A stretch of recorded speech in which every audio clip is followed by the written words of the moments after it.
Olá, bem-vindos a mais um episódio do OpsCast. Estamos muito felizes aqui com esse momento, que a gente recebe convidados e é sempre tão gostoso a gente poder, além do dia a dia do trabalho, a gente poder bater um papo, né, sobre os assuntos aqui que permeiam, né, a nossa profissão. Eu sou Daniele Serafino, sou sócia aqui no OpsBloom, responsável pela área de inovação, nossa área de LegalX. Então hoje já estou anunciando aqui para vocês que o papo vai ser sobre inovação jurídica. Espero que vocês gostem, porque a convidada que a gente está aqui, ela é incrível.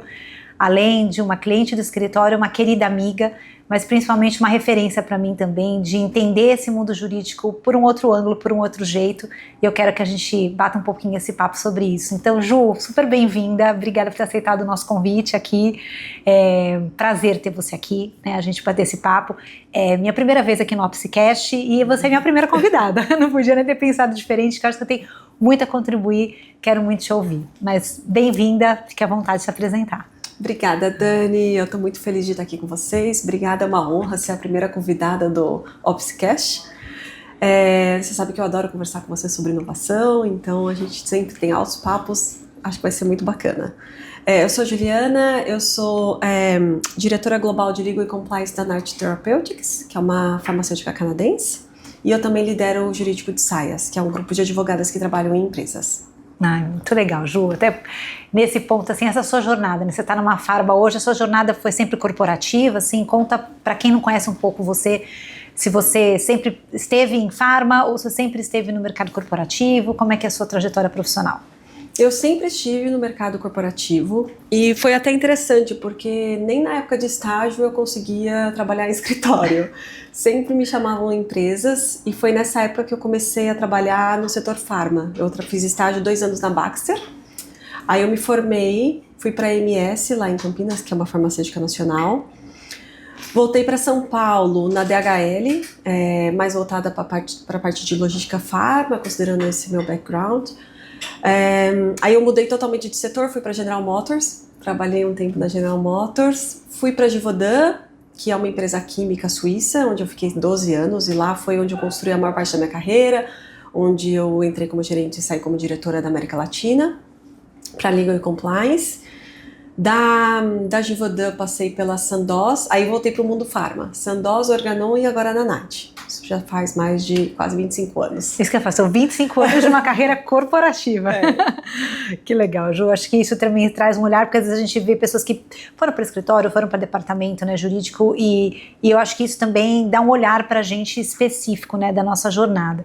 Então acho que vamos pegar talvez esse gancho para a gente começar a falar de inovação, né, que é o nosso papo aqui hoje. Você tem percebido desses, né, esses 25 anos de trajetória, eu imagino que ao longo dessa jornada você precisou muitas vezes contar com parceiros externos, né, para apoiar na sua jornada, então sejam escritórios, talvez numa jornada mais recente, até não só escritórios, às vezes uma legal tech, uma law tech. O que você tem percebido de mudança na sua atuação, como gestora de um time jurídico, né, como responsável por essa jornada?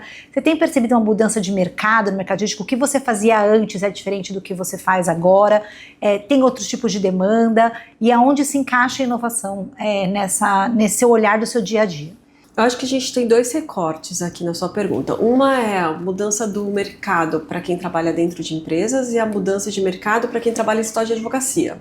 Porque eu acho que são 2 jornadas que seguem em paralelo e que eu vejo uma evolução dentro da jornada do mundo corporativo, mas eu vejo uma jornada mais lenta dentro do mercado de escritórios, dentro dessa questão de inovação. Então, por que eu te digo isso?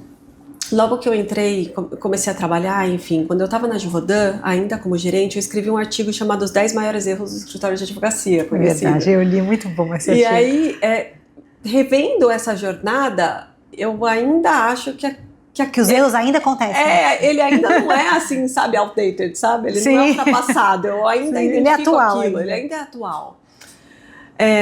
Enfim, então eu acho que essa jornada nos escritórios, ela está acontecendo de forma mais lenta. Eu vejo uma preocupação, muito por conta da demanda. É engraçado, né? Eu acho que as empresas acabam fazendo esse pushing dos escritórios. Sim. Eu percebi isso muito com relação a quando eu entrei no Saias com 27 anos. e tinham poucas lideranças jurídicas femininas dentro das empresas.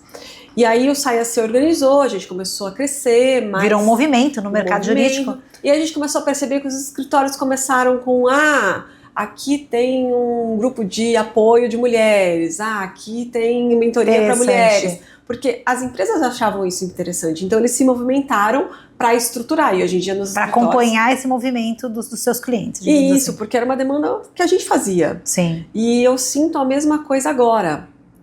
Os clientes estão demandando, fazendo esse pushing por inovação dos escritórios. E aí eles acompanham, estão tentando acompanhar, dando essa resposta. Do lado do mundo corporativo, eu acho que eu entrei no mundo corporativo com 22 anos, antes sem contar minha época de estágio. Eu vejo uma evolução de que o trabalho do jurídico ele é muito menos burocratizado, muito mais pró-business.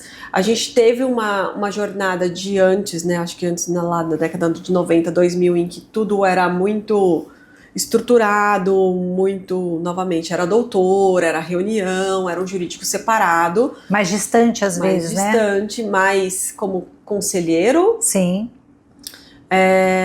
As empresas fizeram esse pushing, então a área comercial, CFO, CEO fizeram esse pushing para que o jurídico evoluísse. Teve muita discussão em 2010, alguma coisa assim, 2015, de como que o jurídico precisava ser mais business-oriented, business partner, e aí mudamos, etc. E eu acho que hoje em dia isso está consolidado. Eu vejo pelo menos poucos departamentos jurídicos que têm essa característica, aí não são empresas muito tradicionais, muito antigas, assim. A maioria você acha que já está muito mais focada pró-business? Muito mais. De mais próxima das áreas de negócio, muito mais próxima dos seus produtos e menos como um conselheiro de uma salinha distante que vai fazer uma opinião jurídica. Mas agora isso está mais consolidado, porque a gente teve esse período de transição em que todo mundo falava dos soft skills, business partners, etc. Hoje em dia é meio consolidado no sentido de que, tirando essas exceções, não tem o que se falar de um jurídico diferente, entendeu? Sim. É given, é aquilo, o jurídico é assim. Sim. Então, pelo menos nas minhas últimas experiências, como liderança, tanto só Brasil como em outras regiões, assim, pouco do meu tempo é fazendo alguma coisa burocrática ou... eu acho que caminho, sabe, aquele famoso, os prós e os contras de você fazer isso. Não, eu tenho que falar, olha, eu acho que tem que ser isso, não tem que falar os prós. Tudo bem, a gente conversa se o business aceita esse risco, ou então qual o risco que você quer, como é que a gente mitiga, mas não é muito... Mais uma linha de viabilizar o negócio. Eu faço parte do processo de decisão do business, e não eu dou pro business ter a escolha de qual decisão ele vai tomar, entendeu? Sim. Acho que evoluiu nesse sentido a carreira jurídica. E até pegando um gancho de uma coisa que você falou, Ju, pensando aqui.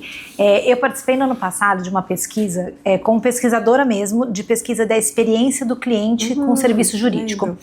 E aí foi uma pesquisa que a gente ouviu escritórios e ouviu departamentos jurídicos. E aí, como pesquisadora, a gente tinha algumas perguntas, tinha uma metodologia, mas basicamente era entender o que é importante para o departamento jurídico, o que o escritório acha que é importante para o seu cliente, no caso do departamento jurídico, quais são os pontos que às vezes fazem eles eventualmente não estarem satisfeitos com os serviços. Era uma pesquisa falando de experiência do cliente. E foi muito interessante que para mim no final da pesquisa, uma pesquisa já publicada, eu fiquei com a percepção de que esses dois universos muitas vezes não se conversam, porque o que os departamentos jurídicos falaram, eu espero do meu prestador de serviço, escritório, tais e tais coisas, e aí você perguntava para o escritório, o que você acha que o seu cliente espera de você? Ele dizia outras Y coisas, eram coisas diferentes, antagônicas muitas vezes a essa que o cliente desejava.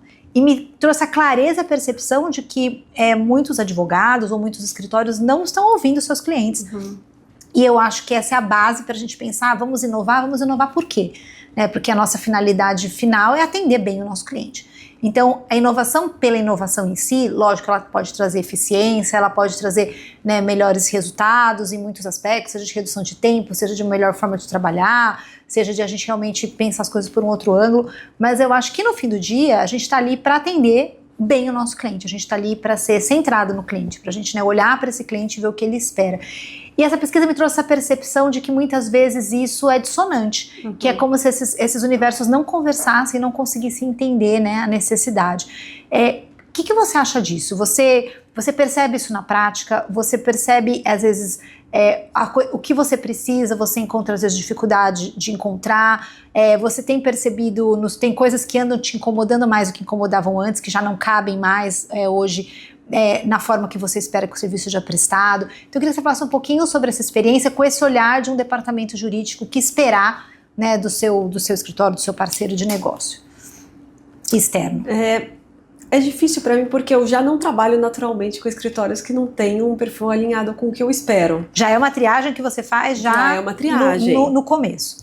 Então se eu, por exemplo, mudei de empresas algumas vezes, então se eu entro numa empresa, ela já tem lá um hall de escritórios. E aí eu começo a interagir com esses escritórios, etc. Se eles têm um perfil muito tradicionalista, né, com legal opinions extensas, não conhecem meu negócio, enfim, não tem uma postura de parceria e etc., eu já vou selecionando os escritórios e vou trocando. Isso já é uma barreira para você? Já é.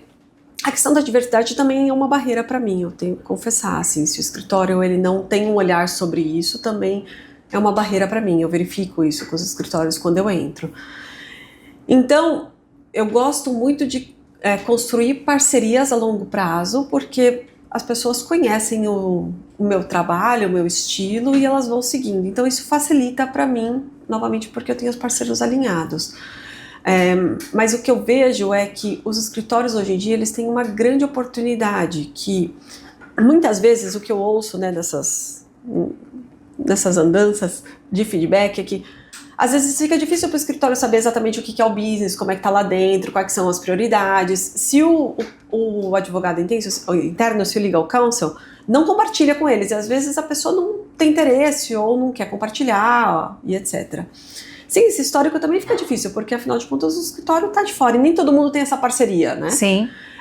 E aí a oportunidade que eu vejo com essas ferramentas que a gente tem hoje em dia de IA, no prompt dá para ele colocar, se eu fosse advogado dessa empresa, qual resposta eu esperaria? Ou, considerando as informações disponíveis no mercado, qual que é o momento que essa empresa está? Porque assim, as empresas publicam uma ótima dica e prática.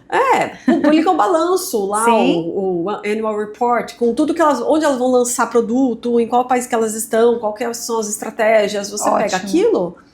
Só que, assim, precisa sair do automático, né? Sim. Não perguntou assim, eu quero... É igual o IA também. Se você pergunta assim, uma vez eu fiz uma pergunta pra IA, e aí ela me respondeu, e aí ela falou assim, eu falei, não, mas isso não se aplica pra mim. Ela falou, é verdade, eu não considerei seu histórico, eu dei uma resposta geral de saúde. Eu falei, então, moça, eu considero o meu histórico. Pro escritório é a mesma coisa. Sim. Se ele só der uma resposta, se eu perguntar uma questão da CLT, ou enfim, uma indenização, e você só der uma resposta pronta, você vai dar dando uma resposta que não necessariamente atenda ao seu cliente. E com a IA você consegue fazer isso de uma forma muito mais customizada, né? Sim. Então eu acho que tem oportunidades para uma inovação mais direcionada agora. Eu acho que no exemplo do que você trouxe, assim, né, de coisas que às vezes incomodam, eu tenho ouvido isso muito também de clientes, esse mesmo ponto que você trouxe, que é esse ponto sobre a entrega do formato, o tamanho dos documentos, né, que a gente entrega.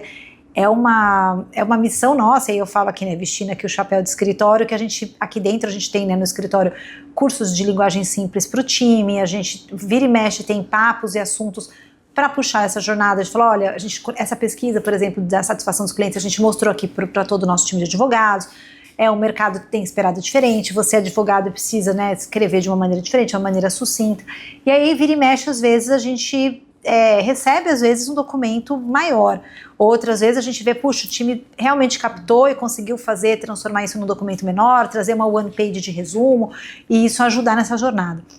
E aí eu queria te perguntar nesse ponto, puxando esse gancho de um exemplo que você deu de coisas que às vezes estão dissonantes com esses tempos atuais, que exigem coisas que estejam mais teoricamente do tamanho que a gente consegue, né, deglutir atualmente. E eu sei também que você é adepta do legal design, né? Então, como que você vê essa jornada? Você sente que essa questão é só sobre tamanho, é sobre formato, é sobre linguagem? Qual a sua experiência com esse assunto? Como que você vê esse pilar da inovação, que é como a gente se comunica, né? E a maneira com que a gente no direito se comunica, que muitas vezes é uma maneira estruturada de uma maneira mais complexa, e a inovação que o legal design traz é um pouco olhar sobre essa comunicação, né? Então, queria te ouvir um pouquinho sobre esse tópico. Eu acho que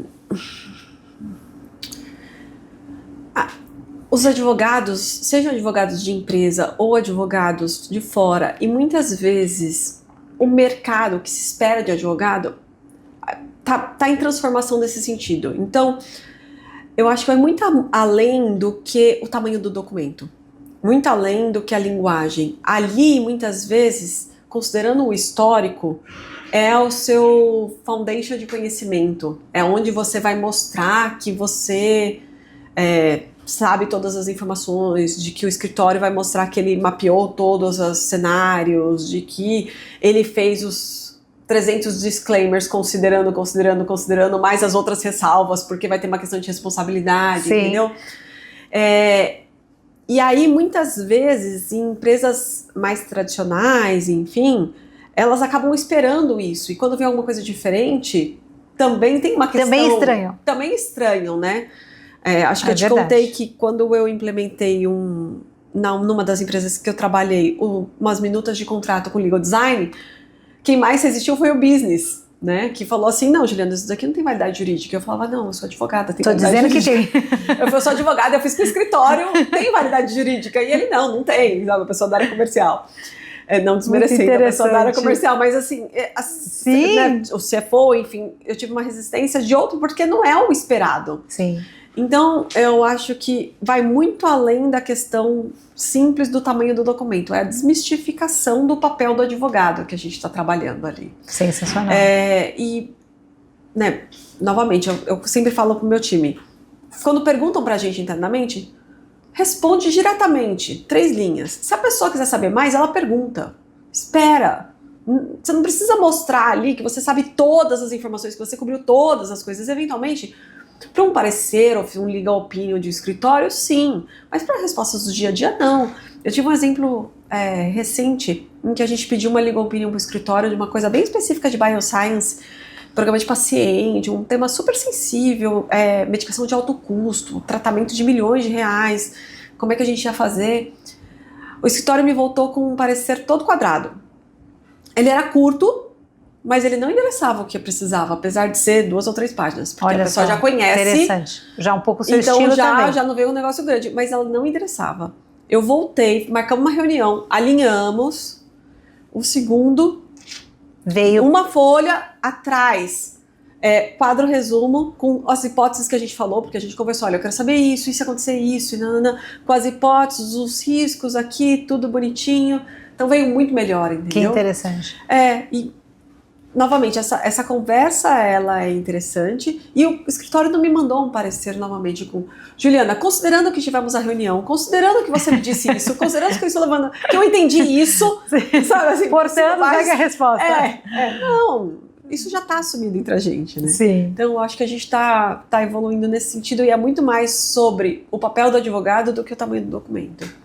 Sensacional, acho que é um ótimo olhar, Ju, porque as pessoas, muitas vezes, ficam na superfície desse assunto, né, achando que ou é o documento colorido, ou é sobre tamanho, né, ou é sobre linguagem. Na verdade, o instrumento, na verdade, o documento, ele é um instrumento de alguma outra coisa, né, e aí eu acho que esse olhar que você traz, que é desse reposicionamento do advogado, através desse tipo de entrega, né, de um documento que seja assertivo, seja focado no negócio, e aí possivelmente ele vai ser mais curto, uma linguagem mais clara, ele conversa muito mais para conseguir representar esse grande objetivo. Então, achei muito legal esse ponto que você trouxe. E até fazendo um adendo, eu tenho um escritório, queridos, assim, adoro trabalhar com eles, e eles estão nessa jornada de inovação, de legal design e tal. E aí é bonitinho, porque eles me mandam as coisas assim, até no e-mail, assim, tipo, em tabela, com desenho, tudo assim. Até no e-mail já... no e-mail, assim, só que a linguagem não é assim, ainda coloca, sabe, o artigo não sei o quê, aí coloca o que tá no CLT, sabe, assim. A forma tá, mas o conteúdo eles estão nessa jornada, eu acho bonitinho, assim, o interesse, eles me mostrarem uma coisa, assim, mais dinâmica, mais direta, tal, mas eles ainda não chegaram lá, dá vontade de falar, coloca numa IA, fala pra simplificar. Vai na linguagem, que às vezes o e-mail sem, às vezes, né, a parte mais visual, mas com a linguagem mais simples, às vezes também então, atinge mais. Então não é sobre fazer tabela e desenho. Exato, perfeito, Ju. E aí eu queria trazer aqui, né, pra gente, caminhar aqui pro fim do nosso papo. que poderia durar milhões de horas e milhões de assuntos, mas assim, tecnologia, né? A gente tem falado sobre IA no direito, a gente tem falado sobre tecnologia, e também eu acho que outro assunto também que existe um certo olhar sobre isso, de que, então para a gente estar com tecnologia, a gente vai lá e tem uma legal tech na nossa operação, seja no escritório ou no departamento. Não, para tecnologia eu vou usar uma IA aqui, a gente vai, sei lá, resumir os nossos e-mails com a IA.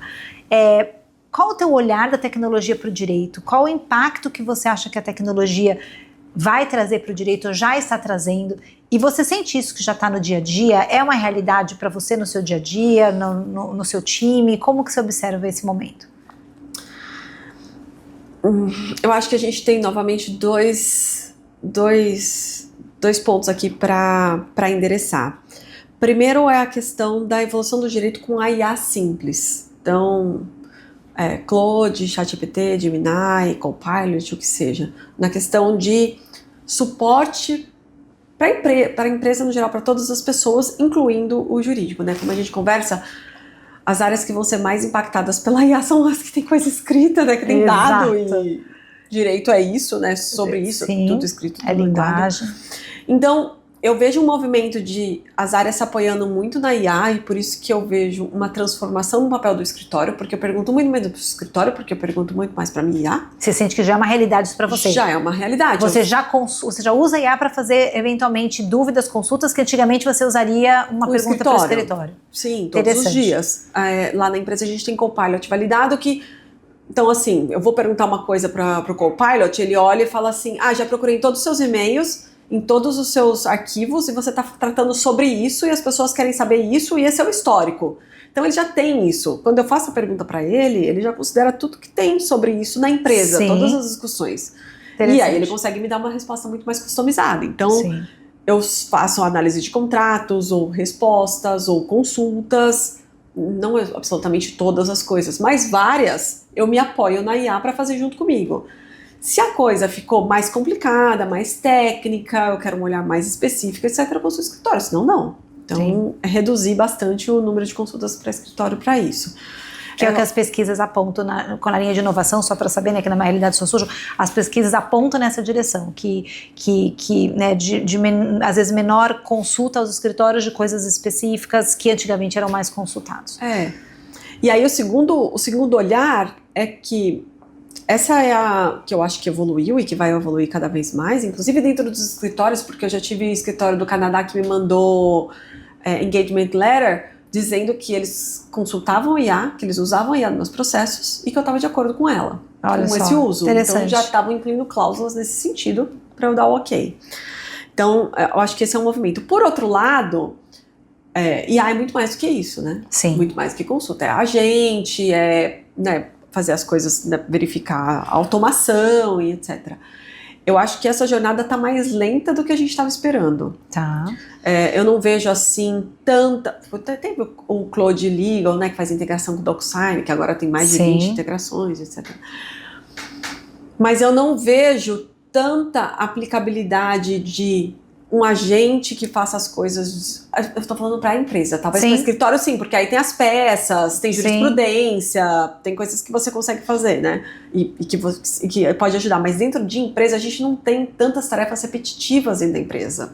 São coisas muitas vezes diferentes. São coisas muito...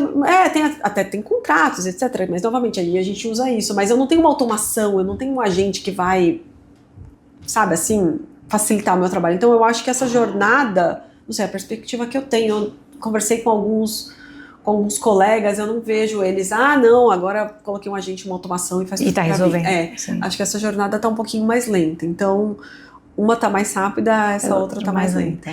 Sabe que eu percebo aqui, né, no nosso dia a dia, aqui na nossa área de inovação, a gente começou a receber, né, que para mim são esses sinais, a gente começou a receber nos últimos, sei lá, começa esse ano para cá, né, nos últimos 4, 5 meses, uma quantidade muito maior de pedidos, de propostas para construir um agente de IA para um cliente. Porque as pessoas não sabem como, não sabem. Todo mundo fala, não, agora tem. Eu acho que tem meio uma ansiedade, assim. Gente, eu não tenho um agente de IA, eu não automatizei nada. E é um serviço novo. E assim, pra gente, quando chegou o primeiro pedido, a gente falou... Uau, esse vai ser talvez uma nova demanda. Então, vocês já antes pediam pra gente entregar uma petição, um parecer, um contrato, e agora estão pedindo para a gente montar um agente de IA, sabe, os novos tempos, né? Caiu aqui no colo do nosso time de inovação, mas assim, a gente tem recebido pedidos mais frequentes para isso. Eu sinto que até a chegada da tecnologia no direito, ela vai transformar, inclusive, o tipo de serviço que a gente presta, né? A forma com que a gente presta esse serviço. E você consegue endereçar esses temas dentro de escritório, de empresas? Sim, mas aí já são pedidos, às vezes, muito específicos. Às vezes o cliente já vem com uma demanda. Olha, eu preciso automatizar o nosso sistema, que foi um caso, né, real de procurações. Então, assim, gerenciar as procurações, né, saber os poderes, automatizar prazos, né, de cada um, quem assina pelo quê, que o agente consiga fazer vários desses trâmites, que hoje em dia são manuais, de uma forma mais automatizada ainda, buscando essas informações. Então, a gente tem recebido pedidos, às vezes, específicos para projetos específicos, já vem com uma demanda clara, olha, eu tenho essa operação e eu preciso que esse agente busque informações em determinados lugares, já traga isso mastigado, já alimente aquele negócio, já arquive aquilo lá. Então a gente tem que começar a receber pedidos assim diferentes. E aí para mim também é um sinal de mudança, né, desses tempos. E até também, Ju, pra gente assim, né, caminhar aqui para o final, a gente tem, né, o prazer de acompanhar a sua jornada profissional, mas também de atender, né, a empresa que você trabalha e você já ter também já consumido alguns serviços de inovação jurídica e para às vezes muitos clientes ou muitas pessoas às vezes não conseguem nem entender, né, assim, o que é um serviço de inovação jurídica ou de que forma isso às vezes é necessário no nosso dia a dia. Então eu queria talvez fechar assim com um olhar seu, você pro Opsi, né, pro nosso escritório. Você, a gente já tá há alguns anos aqui, você com a gente, né, de que maneira você enxerga o escritório e, gente, aqui, né, para quem tá nos acompanhando, não há uma pergunta combinada, né, então você fica à vontade de dizer assim, o que você percebe de diferente, né, no nosso time, o que você percebe de diferente, né, nos nossos serviços e como você encara esses serviços de inovação que você consome também, diferente do que antes eventualmente você consumia um serviço só de contencioso, um serviço só de consultoria e agora também faz parte de consumir serviços de inovação. Eu gosto muito de inovação, né, um tema que eu particularmente gosto. Eu gosto do trabalho do Opsi porque vocês acompanham, como você disse, esse espírito do tempo, então eu consigo conversar com vocês sobre questões de inovação, sobre para onde o direito está caminhando, sobre questões interessantes para eu trazer para o departamento ou para eu pensar como advogada e etc., que eu não consigo ter com outros escritórios, justamente porque essa parte de inovação ainda não é mais incipiente, ainda não está muito desenvolvida. Não está muito desenvolvida, então você sabe que se eu gostaria, se eu pretendo trocar ideias sobre o tema, eu vou para o Opsi. Eu acho que vocês têm um olhar muito importante para a necessidade do cliente, que é isso. Então, não é uma inovação geral e que se aplica a todo mundo. Ela é muito focada nas minhas necessidades, no que eu estou precisando, muito customizada. E é difícil, né? Normalmente escritórios, eles têm esse perfil um pouco mais tradicionalista, Sim. né? Então, e eles... É engraçado, né? Para eles, prestar serviço jurídico é fazer uma petição ou uma legal opinion sobre determinado assunto. Exato. Coisa que eu consigo fazer de forma diferente com vocês. Então, por isso que eu gosto bastante da nossa parceria. Ai, que bom, Ju, obrigada. E eu acho que também é bom que nossos aqui, né, a gente, né, dentro do escritório, a gente, como eu te falei, a gente procura disseminar essa jornada, essa cultura dentro do escritório, é um valor pra gente, mas a gente sente que às vezes, muitas vezes profissionais que são formados, né, dentro da nossa educação tradicional do direito, chegam às vezes no mercado de trabalho ainda sem esse olhar, às vezes sem entender que a tecnologia vai fazer parte, sem entender às vezes que a inovação vai fazer parte de uma entrega diferente, sem às vezes esse foco, ainda focando, entregando uma petição e um contrato. Então, eu acho que também é o nosso papel nessa formação dessa nova geração, né, dos nossos sucessores ou do nosso time, ou do que a gente pode compartilhar com o mercado e que a gente pode, né, transformar isso como movimento mesmo, por uma transformação do direito, né? Eu acho que o direito, para ele conseguir acompanhar realmente essa sociedade, ele vai precisar mudar.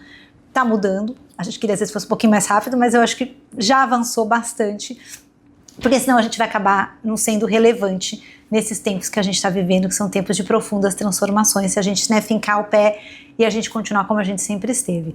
Então, Ju, obrigada pelos seus insights, pela sua participação, pela troca, pelos feedbacks também, estendidos aqui a todos do time que fazem essa jornada com a gente, mas obrigada pela tua presença aqui com a gente. Obrigada. Obrigada, eu que agradeço. Obrigada.